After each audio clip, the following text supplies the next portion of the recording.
Əli Əleyhisselam küçə ilə keçirdi.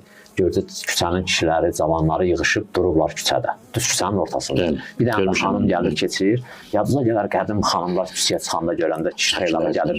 Çəpərə sürtünə belə. Çəpərə gedir, yaşma vurub bütün gecələrdə o vaxtlar.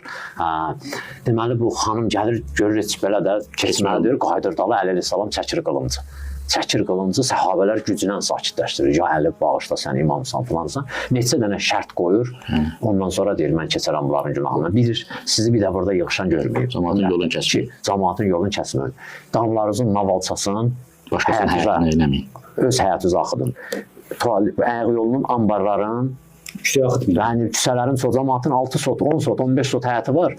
Gözü doymur. O ambarı da çıxardıb asfaltın ortasında tikib. Yaxşı. Onu küçələrimizə çıxartdı. Bu 3 şərtlə sizi bağışladım. Bakı şəhərlərində əvvəldən adət idi, qoymazdılar. Özləri də eləməzdilər, pəncərə başqasının həyətinə olsun.